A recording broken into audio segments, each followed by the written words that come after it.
We're back on the City Stay in True to Yourself podcast. And on this podcast, we just talk about anything. And today, we have a wonderful guest. Today, we have the pleasure of welcoming Monica, or who goes by Mo, Saddique. She's a dynamic development professional and current student at Johns Hopkins, where she's deepening her expertise in nutrition, food security, and equitable education, and her journey is marked by strong commitment to community impact. And she is a graduate of Clark Atlanta University, the illustrious Clark Atlanta HBCU, and she has established herself as a dedicated civic leader and a social entrepreneur. She is also the founder of Mo Meal Preps, which is an in-home cooking and holistic wellness consulting focusing on nutritional counseling. Her mission is to foster healing and sustainability within marginalized communities through accessible nutrition and holistic care. Alongside her entrepreneurial endeavors, she does bring a wealth of experience from her work in Atlanta, in DC, wherever she's from, and wherever she's at. She's always doing great things.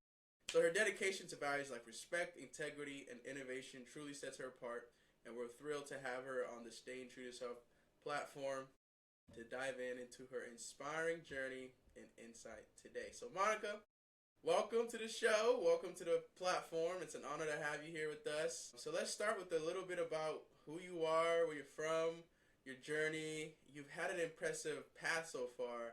And of course, you're an HBCU alum. I don't know where my hat is at to rep it right now, but can you tell us more about who you are? My name is Monica Saddique. He said Monica, but we're going I to said give Monica. him. My bad. You did. You said Monica. And I said, who's that? But yeah, I'm Monica Saddique.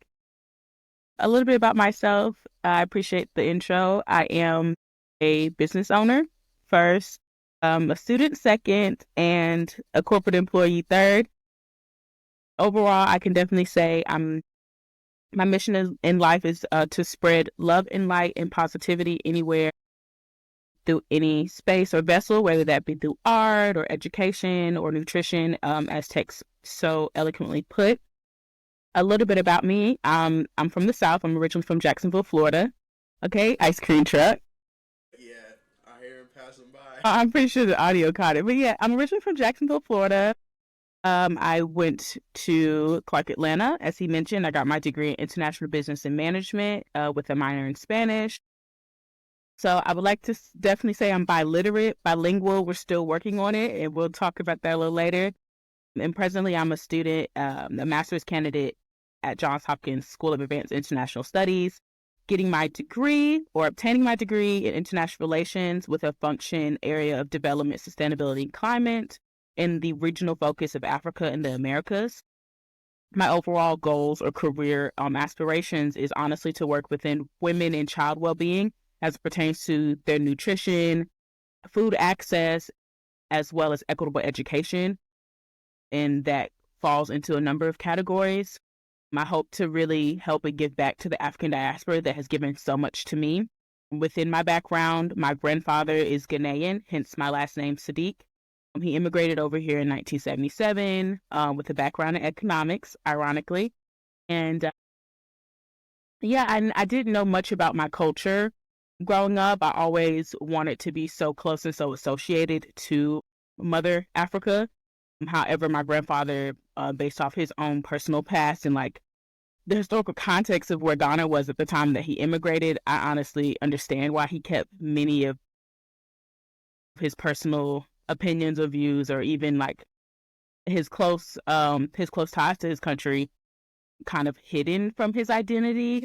But I think that being said, it kind of started a long pursuit for me to get into the field of international relations. I've always grown up around the diaspora. My grandmother has friends from all over the Caribbean. Being from Florida, it's very prominent. And I grew up with a lot of different people and expertise around me, but not many people going the way, or rather being in the career that I so chose, which was to become an international human rights attorney. As I've developed over the last 4 to 5 years throughout my matriculation at Clark Atlanta, I have definitely widened the scope as far as where I want to make my impact. during my time at Clark Atlanta in my junior year, I developed my business, Mo Meal Preps. And we'll probably talk about that a little more. It kind of came as an opportunity for me to make passive income, as well as taking a lot of advice from mentors that I've had at Clark Atlanta. One in particular, Dr. Bruce Berger. He talked to us in class in our entrepreneurial enterprise course and said, essentially, like, a good business is a problem, or rather a solution to a problem your customers or consumers never knew they had. And at the time, my consumers were my coworkers. I was a sales worker, and I was the only woman. We were testing out a market in Savannah, Georgia. And at the time, we were working like 12-hour days. And during that time, I realized, like, okay, well, what's the problem that we have here? That these are all men, young adults that don't always prioritize their nutrition, yet they're going out working in these poor working conditions with not a lot of support as far as like how to show up in the workforce and all different accounts. And I personally feel like that attributed to what they were consuming on a day-to-day. Like, if we have a busy schedule, most people are going for fast food. They're not going to have a packed lunch with like all your macronutrients. So from there, I kind of started my business, and I found a passion and a love for healing people holistically through nutrition. And as I've gained more confidence personally, professionally, and academically, I've kind of leaned more into that endeavor, especially this year. And yeah, I think that's a little bit about me. Wow. Well, that's incredible. And it's awesome to have you on the platform to share about your journey. Mhm. And hearing about your journey it's really inspiring, honestly, and it has a lot of depth into it and a lot of passion into it. Now, let's kind of focus more on the Mo Meal Preps that you mentioned and how you're using it to impact communities. Can you expand more in terms of what was as you said, it's like a business. There's a problem, then you find a solution. What was the problem you identified, and how does Mo Meal Preps provide the solution to that problem? So the problem at the time, as I mentioned, was more so that my colleagues who were under a certain demographic, y'all are prone to kind of go for convenience rather than something whole and like healthy. But then as I moved to DC and I witnessed a lot of my coworkers or like classmates that are grad students, I realized that people truly have now come into an understanding where, or like an agreement rather, within themselves that if I have so many hours in the day, I'm going to prioritize work, I'm going to prioritize school, might even prioritize, going to the gym, like all of those different things that help in the well-being of self, besides the thing that gives you the energy throughout your day. So as far as what's the problem, or what the problem that I'm trying to address, is more so is more so helping others understand that in order to do your best work, you must first feel well. And in order to feel well, sometimes we, how would you say, we neglect the best parts of ourselves in order to fulfill and do better or do good for others, for that external validation, whether it be, a work promotion or that good grade. Your internal health is diminishing, and it's kind of it's diminishing, it dwindles. And I think it's much to be said about the culture, the work culture that we have around us, and like the grind.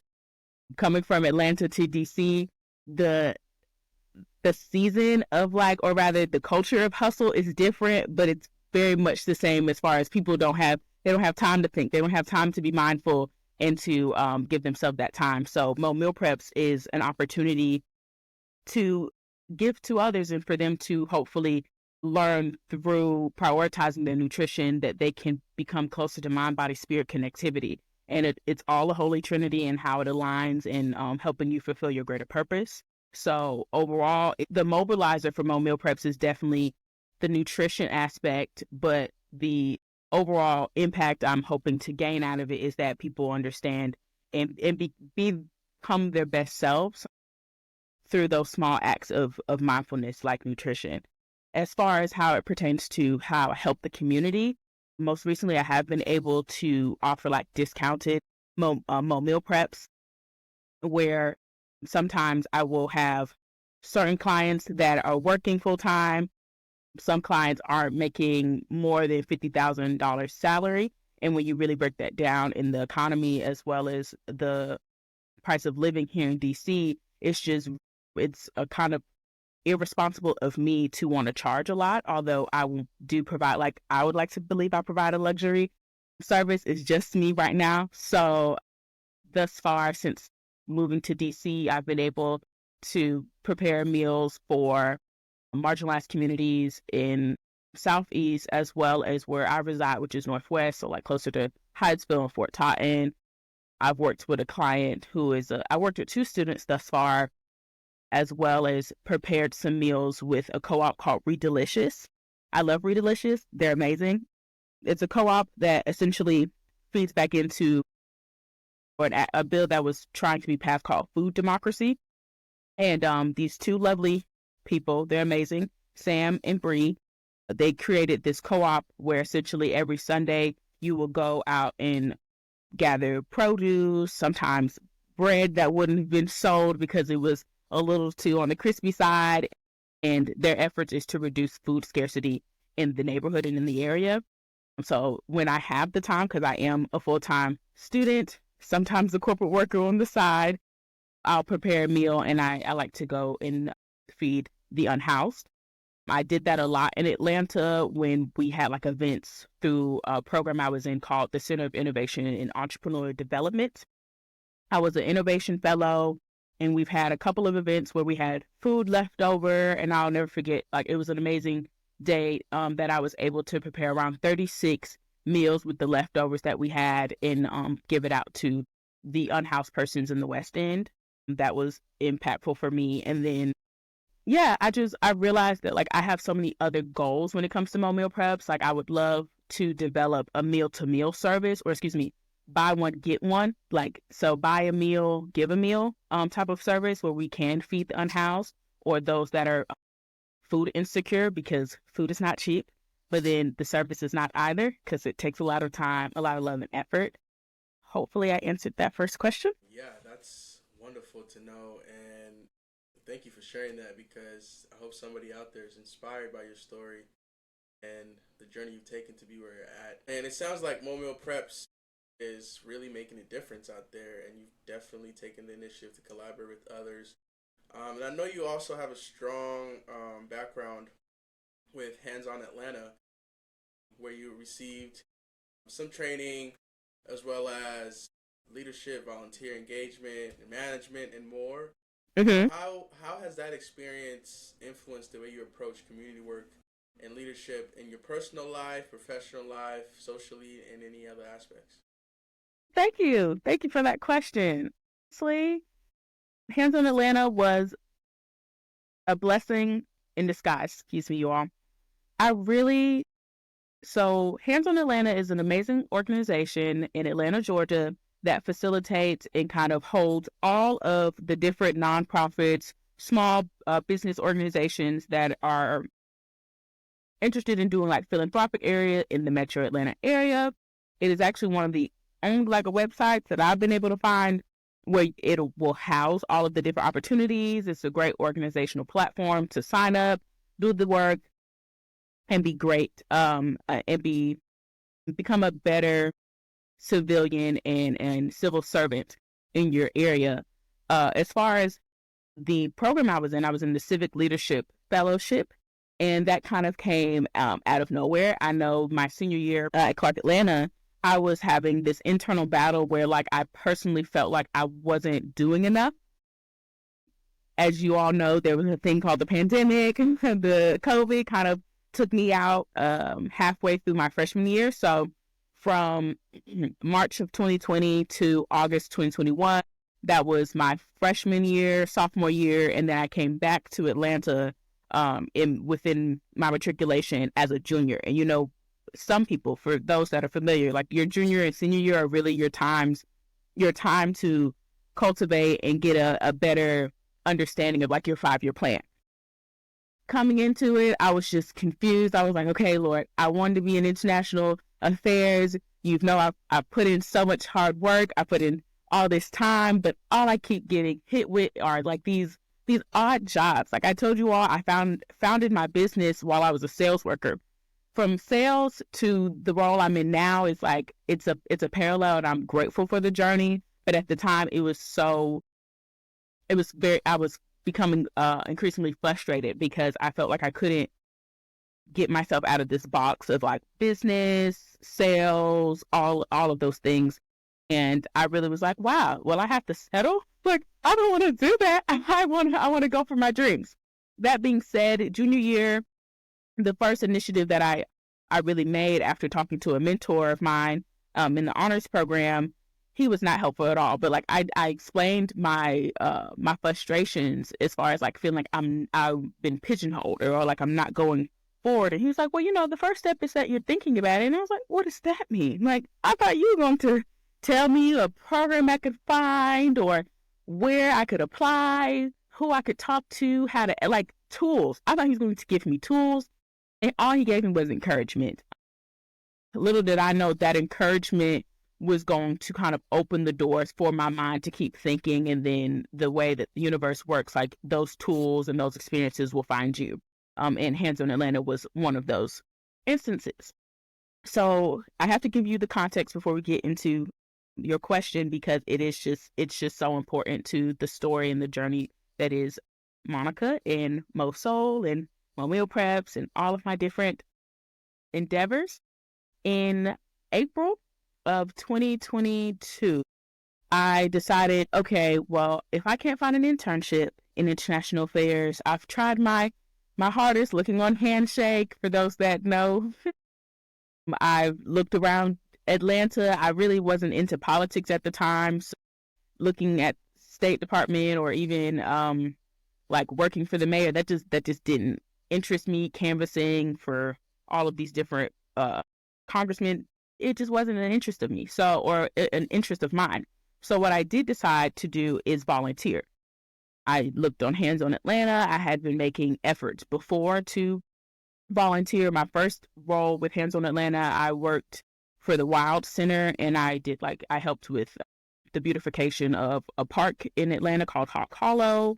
And then after that, I saw that there's this opportunity to be an after-school tutor at this organization called Starseed. The description read after-school tutor for English comprehension for children from refugee homes. And I was just like, education? Refugee? And I can do this after school? I'll take it. Yes. So I signed up, and I had no idea what I was signing up for, because once I signed up, they give you the address later on, and the address was all the way in Indian Creek. And for anyone that knows Atlanta, from West End to Indian Creek is a cute little 30-minute drive on the highway. Yep. Going all the way. Sure. It's a distance. It's a distance. Yep. And I had never been. You took the MARTA? There is a MARTA over there. Yeah. So I went all the way over there. It's my first time. Little did I know that following fall I would be literally living 15 minutes, maybe less, like 10 to 15 minutes away from that little, what would you call it? Like, it's an apartment complex, but from the Starseed space. So I go there, and I'm excited. It's after school. It's my first time volunteering, working with the kiddos, and I arrived, and the apartment complex is actually named Willow Branch. I hope I'm not putting nothing out there. No one can go to this random apartment for what, unless you want to volunteer. But the apartment's called Willow Branch, and that was so significant because for me growing up, I always had a local library to go to. Like, that was kind of my safe haven. That was just a ritual and routine that I was used to. And the library that I would go to in my neighborhood growing up, from elementary school up until about 6th grade, was called Willow Branch. So when I saw that, my heart just filled with so much enthusiasm, because I'm like, okay, I'm on the right track. Like, no way. Like, I've never seen anything called Willow Branch, and for it to bring me back to my youth just showed me that I was meant to be in the right place at the right time to impact these young kids. I get there, and it was a great opportunity. I met Miss Morrow, who was the director, and she was from Mozambique. And I was just like, wow. she shows me around the place, shows me kind of like how the rituals and routines go for the kids when they get out of school. And also educated me on the fact that this is after school program within the apartment complex that is full of all different persons that have immigrated here or sought refuge and came to this particular city. Atlanta and Georgia is quite known for having refugee quote unquote cities where people will kind of congregate and find their community.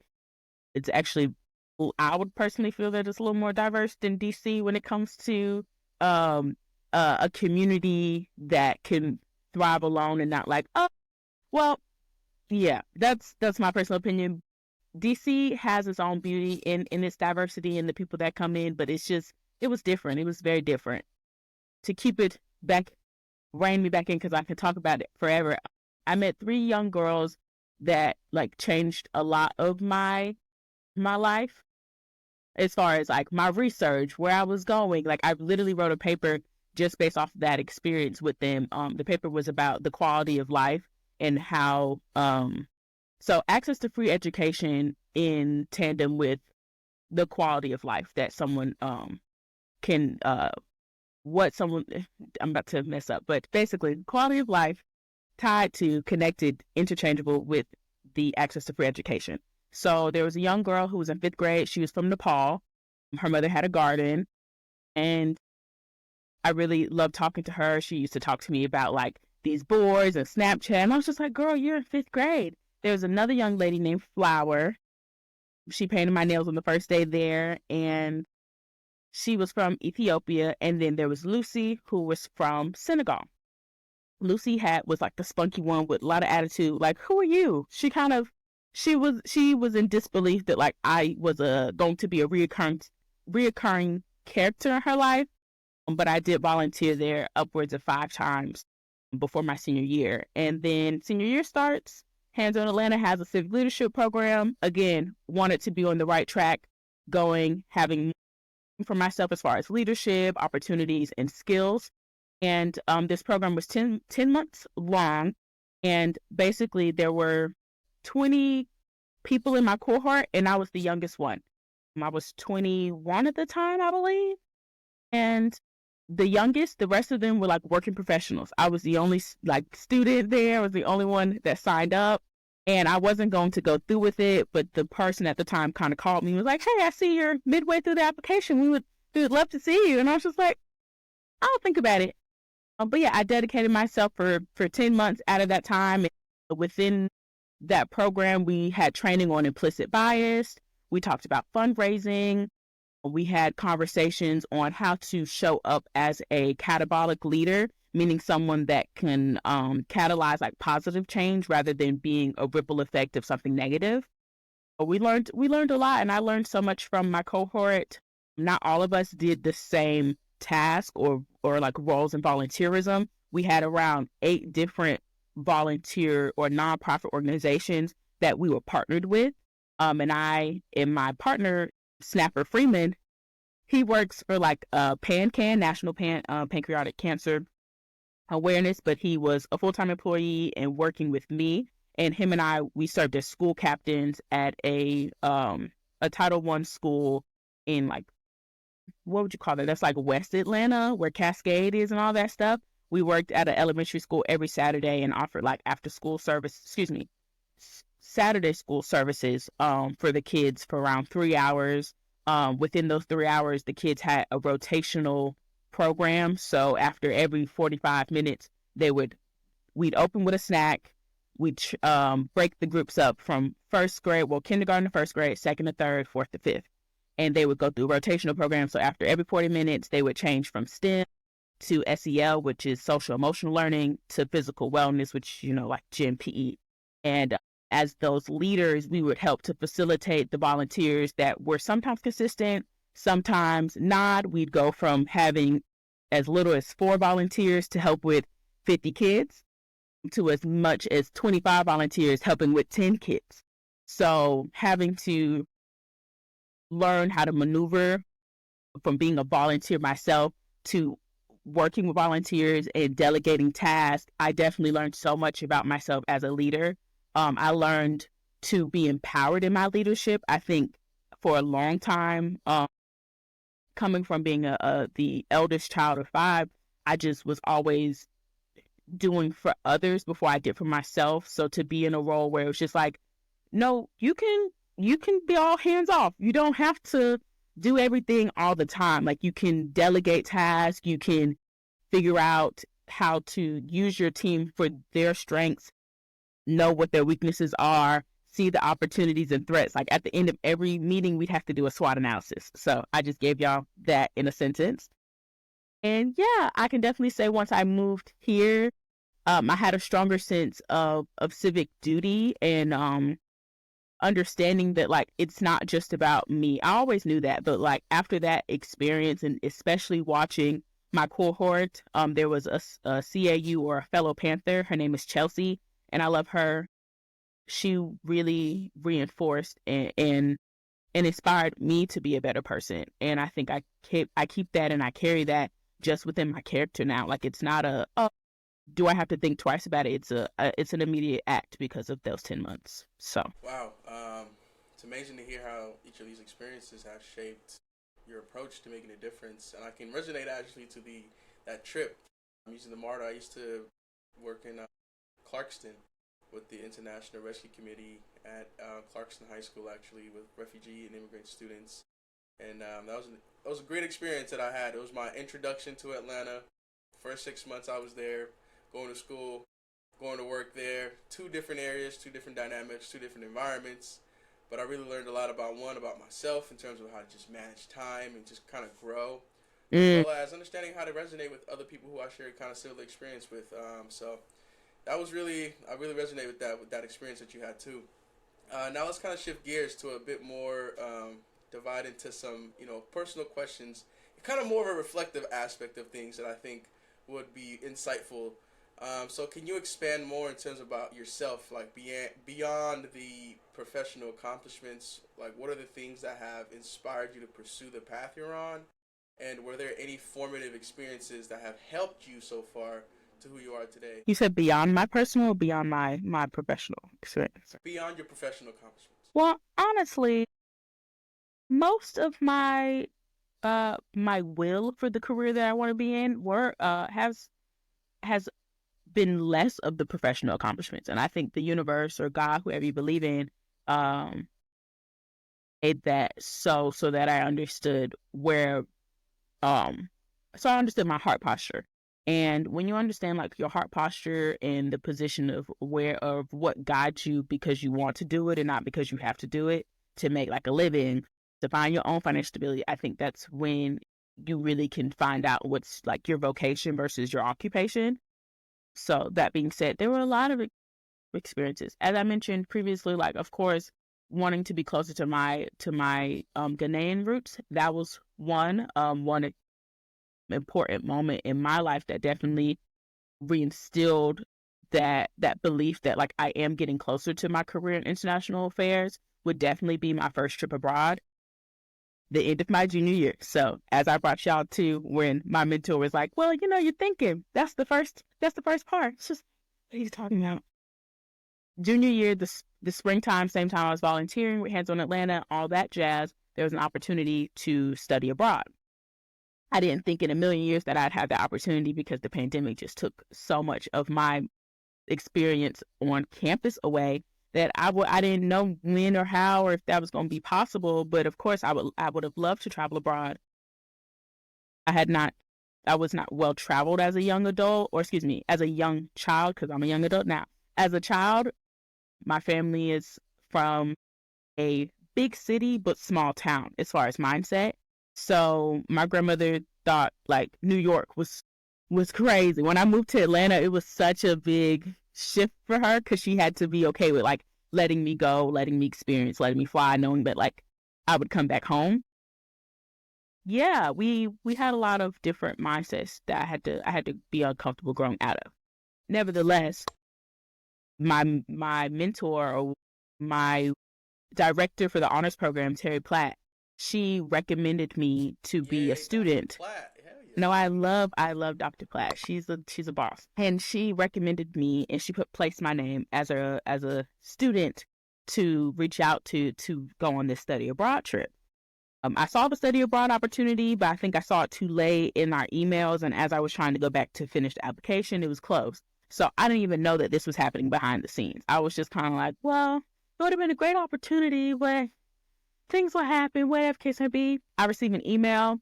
Hey, you've been selected for this study abroad trip happening, blase, blase. And I'm just like, okay, amazing, great. Where are we going? We got to go to Ghana for 11 days. And not only that, we also were able to take like an ancestry test where we found out where our maternal side kind of originates from.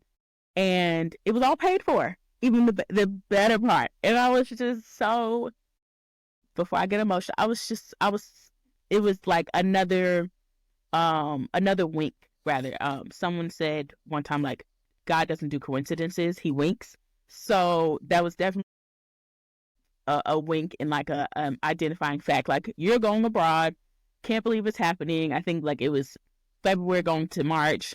I told my grandmother and she was just like, do you know who you are? You're a Sheba, girl, you're a queen, like, this just means so much. And like I was so excited. So yeah, I talked to my grandfather about going back and he connected me to some family members, and in May we went for 11 days to attend like a HBCU conference that Clark Atlanta was also fostering, and all the different political initiatives that go into the educational backdrop of like why students get these opportunities, but that's another story. So yeah, we got to go there. We spent some time at Academic City, which is one of the second oldest university in all of Africa. And it was amazing. I really enjoyed that. And that was a defining moment for me in my career personally, because I got to go. I had my homecoming, and I don't think a lot of people get to have that opportunity. I did get to meet my grandfather's sister and have dinner with her and her son, who lived in Accra, but she lived in Kumasi. So like she took a bus to come see me for the day. And it was a defining moment in my life, because it was a yes from the universe that like what you want or what you're seeking is also seeking you back. So like continue to try and go forward. Later that summer, as I was working in Savannah, knocking door to door back to the ghetto routine, and I say ghetto in like it was just for the trenches. Like I was out there for 12 hours in a day, knocking on doors, asking people to buy what I'm selling. And that empowered me. I can definitely say, although that's a professional achievement, so I won't get into that, but it built my character, it built my tenacity, because working for commission is not for the weak at all. Like you really have to, you have to be about it before it. So yeah, but then after that, academically, I had an opportunity to attend George Washington's public policy weekend, and it was virtual. It was 4 days, and we got to develop a policy memo with our group focused on whatever our focus area was. I think at the time there were 4 topics. It was human trafficking, climate change, don't get me to mess up, something related to political reforms in like corrupt countries, and then one more that is over my head. But I know that I was a part of the climate change group, and my group, we presented and prepared a policy memo in 4 days dealing with the cause of like illegal dumping happening in marginalized communities. And in there, I learned so much more about, again, the well-being and how much what happens not only in our environment, but within ourselves has to do with how we show up in the world. Like I found out there were 75 incinerators just on the East Coast alone, and most of those incinerators were placed in marginalized communities. We have a lot of power plants that are impacting the health and wellness of our community. And in turn, that causes a lot of different developmental issues, not only for children, but for adults as they grow older. You're prone to have more complications like bronchitis, pneumonia, brain function is weakened. And these are things that have everlasting impacts, yet the government's not doing anything about that. So our policy memo, we got to talk about like how we would do what we would do to change that. And we came up with some good things. And that was really my first time truly being placed in my field, because prior to that, I was learning about accounting. I was learning about business communications and marketing and things. Like I've always been a proponent of like experiential learning. I think that's where I thrive the most. That's where I retain the most of my information. And it's from experiences like that, or going to Ghana, or the civic leadership program, or volunteering, where I really, again, develop that heart posture.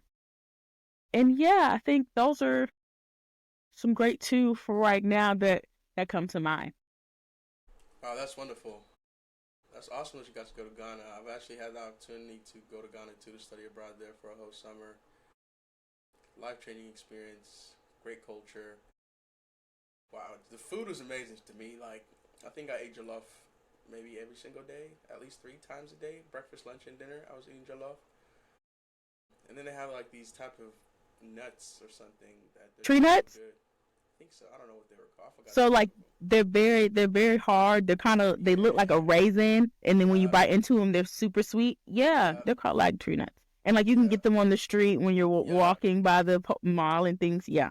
Yeah, those were Or no, really not good. tree. Tiger nuts. Tiger nuts. That's what they're Oh, called. Tiger. Okay, I didn't know that. That was a great experience. And after that, I just fell in love with the international space of things. And I remember doing research out there on culture development in the African nation, kind of seeing how does culture, I guess, how does it play a role in mitigating the development of an African nation after they had become divided and having to fight for independence, and how that has transpired across borders into things like slavery, trade, corruption, and all those things. And it was an amazing experience. Came to find out, where we stayed was literally next to the president's house. That was even more mind blowing. I That's wish I would have dope. knew that then. Yeah. I would have been like, wow, You would have that knocked was on the so. door. Yeah, I would have been like, hey, hi. I would be like, hello. But that's really wonderful. It's clear. It's very clear that you've had profound moments that have driven you. Let's kind of shift to kind of a segment here before we get back to kind of with the staying true to yourself aspect. Let's kind of get a little controversial here. Yeah. I mean, I feel Let's like get a little yeah. debate going here. So Okay. what are your current takes right now on the current policies that are currently going on when it comes to healthcare? What else? Economic plans. What else? Climate change. What are your takes on these things? To keep it short and sweet, I think that these policies depend more on the culture or the values that we as a community, as a civil society, deem as important. And in turn, where you have a collective value, you have a collective voice in order to make the changes that we hope to see.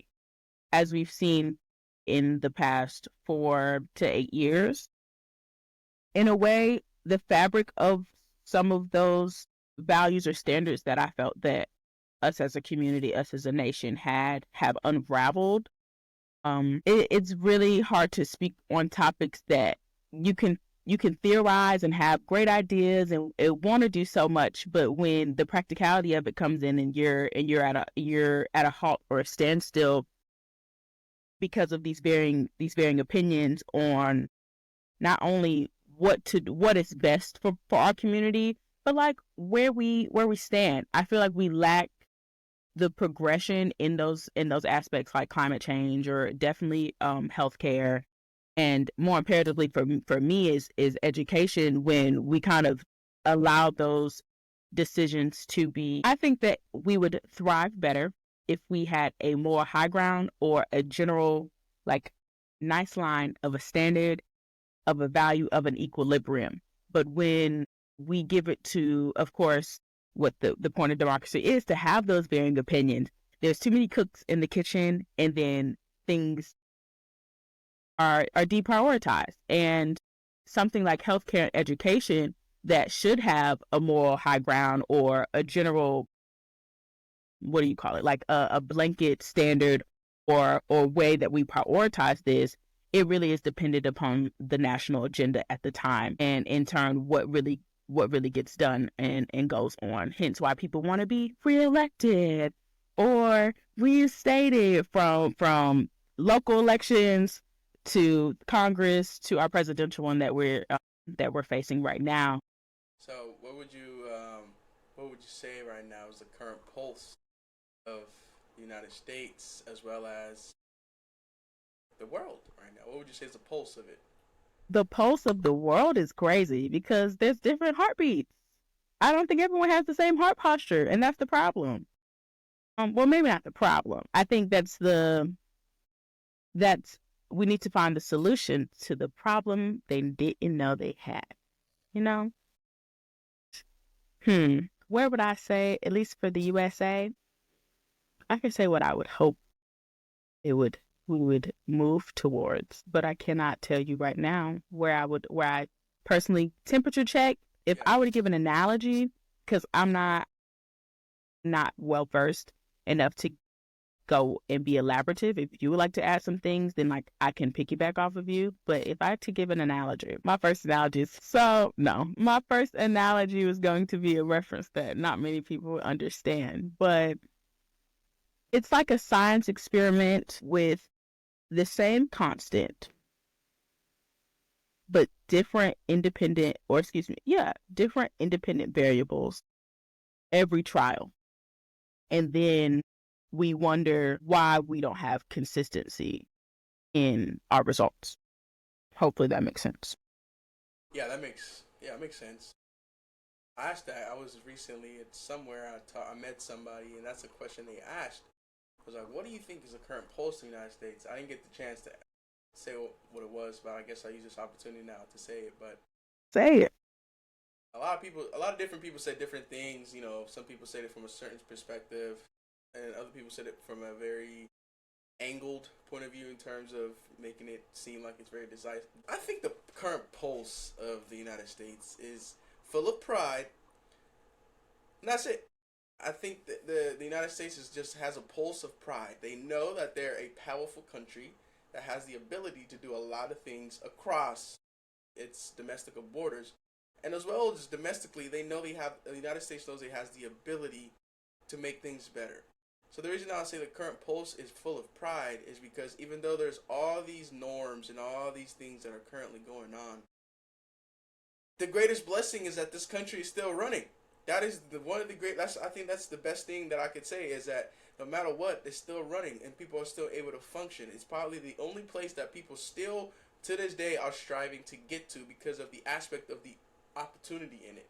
So I would say that the United States current pulse is just full of pride, has a lot of growth within that pride and a lot of fixing because sometimes pride can be your biggest downfall. I think we learned that from No. Hamlet. Is it Hamlet or Shakespeare? Something that he wrote. I forgot what it was, but pride In can be Hamlet, Othello, one of those. Pride was the 12th Pride was night. I think it was. I think it was Hamlet. I think it was Hamlet. Pride was Okay, the cool. downfall for Hamlet. Whatever. Anyways, but I Yeah. think within that aspect, within the having this pulse of pride, there still is that aspect. Is it too much pride? Is it enough? Is it too little? How do we approach it? What is the way we can best use our pride as a country to ensure we're serving to every single American need? And then when you get to the nitty gritty of it, it sometimes can be made to seem as if it's a divisive culture. But I think that we live in a world of doxa. Everybody has their own opinion. There might be places where your opinion is not respected because of the current laws in that society, and they might say, like, you cannot say these things because of this. However, within the United States, and according to the Constitution, everybody has the ability freedom seat to say what they believe in and do. So I don't think people should be judged based upon their opinion. We should just base judgment off facts and results. So that's kind of where I would say is the pulse is kind of taking a step back and not being so critical based upon ignorance, because I hate ignorance. I'm sorry to say it but I hate ignorance. We are in the day of age. Ignorance in what sense? We are in the day of age right now where a 6-year-old versus an 18-year-old have the same access to information. Why the hell are you acting like you can't? Unless you sheltered and. So you think the ignorance is more on the unwillingness to act on it or to research or to do those things, or is the ignorance the fact that they don't have accessibility to certain ways So okay, of that's a knowledge? very And nuance. There's a nuance. I say it from a more of a general point of view right now. I'm not saying it okay. from a specific way. I would say it's more on the aspect of ignorance is. Well, let's say it like this: the pursuit of knowledge and the pursuit of information will always be there. Curiosity will always be there. You can find all the answers you want, but you will still have that uncertainty. And I think in Mm, economics, they always say, no matter how certain you are, you still have an uncertainty. You can have the most promising projections, but there's still that level of failure. Just like every single individual, you can be the that's the best stats. person, you can be the greatest athlete in the world, but I guarantee you, 1% of you still has a little bit of like, hmm, what can I do better? That's the aspect of curiosity. Now, I think with the current pulse of the Hmm. United States is that people just need to stop being goddamn dumb. Like I am tired of get yourself. I'm not saying that I should blame. You have to take consideration of people's where they're from and everything like that. But I think the current pulse right now is full of pride. But within that pride, there's too much damn ignorance, and it's time for people to kind of take a more reflective purpose and understanding what can we do and have more unity. What can we do to actually uphold ourselves to these standards we're trying to establish, not just to ourselves, but to the world? Now, um, let's transition back to kind of the questions. But yeah, go ahead, go ahead. So I hear you talking about pride, and on one end, I'm like, okay, well, what would combat pride? Humility. But then on another end, it's like, well, where does ego fall in between your definition of pride? Because I feel like America has I think we could, within pride, there's unity. But as you mentioned before, there's an opinion or an idea of divisiveness presently as far as like where our country sits on the line of there's just so many things to say. So I guess my question right now is within finding unity and becoming more educated, how do you dwindle or lessen that ego to make room for humility and helpfulness that can bleed into our foreign policy? Maybe that's a lot, but yeah. So I'll answer it like this. I'll try to answer it in two-dimensional ways. As a politician, I'll try to answer it from a politician's perspective, as well as Mm-hmm. a public servant's perspective. I Okay. think as a politician, through programs, implementation of things that have proven to improve the society. As a public servant, I would honestly address those things. Go put yourself out there, because I think fear is probably the biggest thing that people face. Is that people are scared to become something that what is it nowadays? Council culture, or people have that fear of not knowing that is this the right thing to do or wrong thing to do. When you start, I feel like when you start having those questioning and those things, it's something that you should probably look upon. An understanding is maybe it's just something you should try and do. It's called try on error. I don't think that we could have ever came up with a vaccines if we didn't do the try on error. Sorry to say, like that sounds very very bad. Actually, I just thought about how dark that sounds in terms of. No, because I'm immediately thinking, so you think syphilis was trial and error? No, exactly. That's the first thing that came to my mind. That's the first thing that came to my mind. I was like, that sounds very, very bad, but essentially, you wouldn't know how You to can't treat learn without something mistakes. without having actually tried it. You can't score a goal without trying to kick the ball. You You can't learn can't without catch mistake. a pass from a quarterback without putting your hands up. So Not the I think passive. that's kind of how I would say it is that from every individual, I think it's important to at least try to facilitate yourself into spaces that provide you with the best thoughts in being productive for your best self. Because it is shown that when people have more understanding of who they are and productivity, there's a better sense of community within those areas. So Mm. I think that's something that should be taken into consideration. So And who are we? That's where we leave that. Who are we? who are you? Like, who are you? That's the question that people should look at. Should look in the mirror and go, who am I? Who am I? It's going to be a continuous growth. It will never stop, no matter what. So now, transitioning back to you, right? it is clearly evident that you have accomplished a lot. You got a lot more accomplishing. I see you as a future diplomat, ambassador. What? So everybody wants me to be. Because you said it to me, and I was like, I can definitely see you doing that. I What said challenges do you what think you people will? want me to be. You said what? I said what people want me to be. You said I said it to you. I said what others see me as versus what I see myself as. No, you have said to me in a conversation before that you want to be a diplomat or an ambassador. Have you not? I said what other people want me to be. But I'm open to any and all. You should take it as it's a good thing. It's a good thing. Okay. It's a good thing.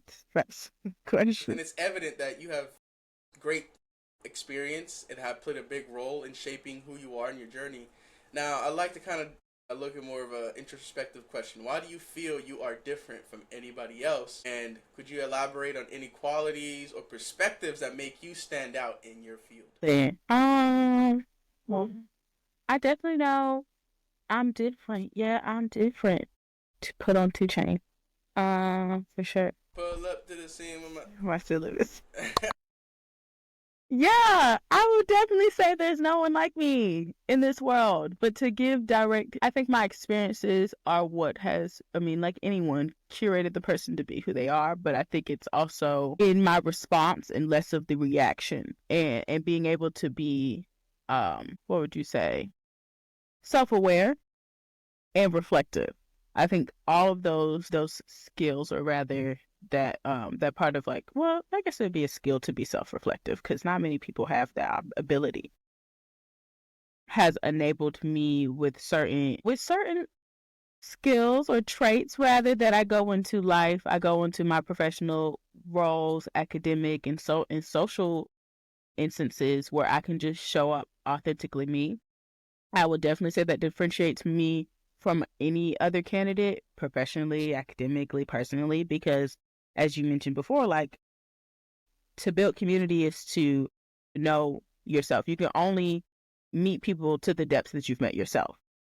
And when you truly have a skewed vision and idea, whether that be due to the fear or due to the lack mindset that you grew up in, or the self-inflicting doubts, I think that has a lot to do with how you show up and perform in your working space. And unlike others, I try deeply to self-reflect and to listen to my heart posture. Even early this week, that's a conversation outside of a recorded podcast, but like I had to tune into myself and like what my body was telling me about some things that I was not letting impact me or get to me. I think people try many a times to put on a facade, even to themselves, to the point where they think, okay, I can get through this.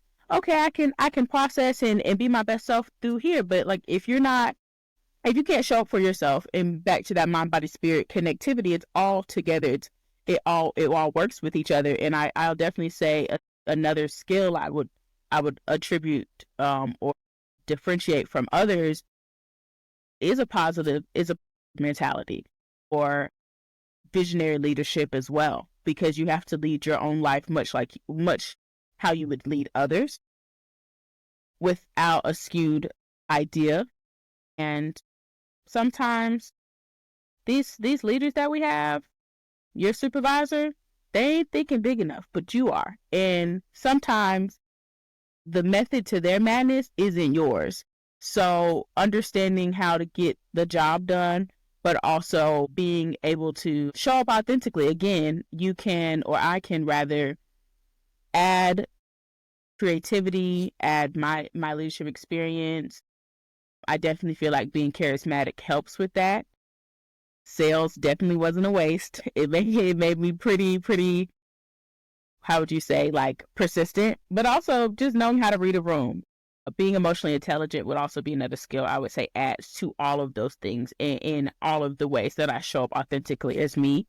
But I'm still learning in my 20s, and there's so much more to learn about myself and how I show up in spaces and in rooms. But as long as you take that inventory and take that time for yourself, and knowing how to replenish and give yourself rest and restoration, which again, I would say definitely separates me from the clan, not even just professionally, but as far as how my brain reacts or responds to stressful situations or scenarios. Like, it's been midterms all month for myself, and although there's been stressful interactions, my spirit has never been unsettled in the results of something, or whether I need to take another day to just sleep, because it is an art. It is it is a skill that you're building, and sometimes you get so frustrated with the idea of where you're supposed to be that you don't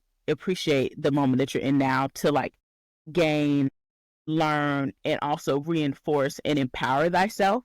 I think people can easily kind of get deterred, and then that goes into the laziness or the ignorance, because you don't, I won't say know how to do better, but you don't know how to apply that. You don't know how you can do that. I would definitely say being self-sufficient is a skill I don't think many people know how to do for themselves. I've worked with a lot of colleagues that I'm just like, so why wouldn't, or rather initiative I take a lot of the time, but I'm learning to kind of read the room, or as they say, do how the Romans do. And that's been an adjustment, because I just feel like, if this is an idea, why are we thinking about this? And learning to be in a teamwork environment, but also being able to yield.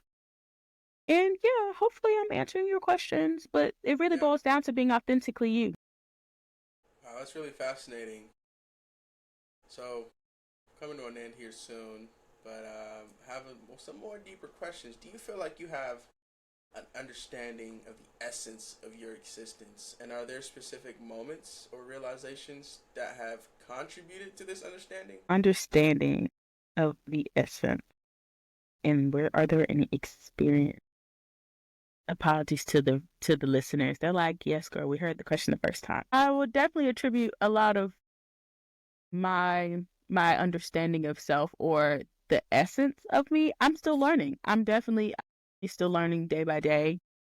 During the pandemic, I had a lot of time, as many people did, for deep reflection of self. But in the pandemic, I was also on my own personal journey, like to lose weight for whatever standards or ideals that I thought in order for me to feel more like myself at the end of that journey. And then once I got to the end of it, I still didn't feel like myself. And I was just like, who am I? That's the title of our podcast right today.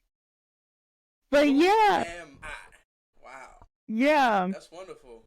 And I journaled a lot. In journaling, I kind of left it alone, put it away. I remember I had this one journal that to this day, I think a woman stole it out of my drawer. I know it's like, how do you know that? It's not there. I moved out. I never found it. But at that time, I would just constantly write to myself, write to my future self, write to my present self, like in, letters like, Dear Mo, you're doing great. And I definitely say that habit of mindfulness helped me to gain a deeper understanding of who or what my essence is. Because I think you live with yourself all the time, but you don't really acknowledge what mindsets hold you back. What does that stem from? Knowing it, there's a quote by Marcus Garvey. What did he say? You might know direct more than I do, but it's like, a tree without its roots is what? Something. But essentially, if you want to I fact actually check it, don't know but that quote, but if you viewers, readers could look it up, it's a Marcus Garvey quote. But the one quote that I really love by him, and that was after I had put on my like post after Ghana, was, nature and God first created us, and out of our own created genius, we become the person like we're meant to be. So I could definitely say, in understanding the essence of me, I'm still creating my genius day by day. And the tools that have helped me have definitely been journaling. I need to go back to it. I have been a little busy because life has been overflowing and abundant in all the best ways. And I can definitely say that this last year I've become, I've gained a deeper understanding of myself and who I am, and really what the essence of me is. But like, the essence in short would be Mo Soul. Like, my Instagram is Mo Sunshine. My business is Mo Meal Preps, but like my, I guess, name or the name I'm hoping to grow into is Mo Soul, and like soul, like SOL, which is the sun is sun in Espanol. And like, I just really do hope to bring love and light and positivity into any environment that I do, whether it be intentionally or just vicariously through hearing my stories, listening and taking note of like my tenacious spirit through life and responding or being rather more responsive than reactive. And all of those things have helped me to understand when choosing self, when choosing peace, sometimes it feels or it seems like it's the harder choice after so many times of practicing that positive mentality, positive mindset, and reinforcing that for yourself. Can you really find the essence in the true essence to who you are without those societal pressures? But it's definitely a working act. Wow, that's wonderful. You So have to do a deep breath. Was yeah, it a I was lot? I was learning a lot. I was learning a lot. That's very insightful, and I just want to say thank you so much for sharing your journey, your insights, and your unique perspective with us today. It's definitely clear that you are making a meaningful impact, and I'm excited to see all you're going to accomplish in the future from now till whenever, and also what you've already done. And for our listeners out there, if you're inspired by Monica's story, as I am, make sure to connect with her. She got the Mo Meal Preps. You can find her on IG. She can even tell you if you looked her up on LinkedIn, I think. And keep up with her, y'all. Definitely appreciate you for sharing all you have on all the wisdom you definitely provided and laid on here today. We might do a part two, but we don't know. But for this, I really appreciate you for saying that this is the Who Am I episode. And stay tuned out there for more inspiring episodes. And as we always say to everybody, but before we go, any last words you would like to say? Thank you for letting me be a part of your podcast. Earlier today, I was telling everybody and their mom I was going to be on a podcast, and someone asked about it, and I was like, yeah, you can find it on Apple Podcast, but you can't really find it on Spotify. So I'm going to need you to figure that one out. Well, we're still in Or, the growing phases, but I'll send it to you. It's still in the. It's still growing. It's still growing. but It's yeah, a long going. y'all can follow me at Mo Sunshine. Maybe not on my Instagram because it's private right now, but eventually it'll be back open.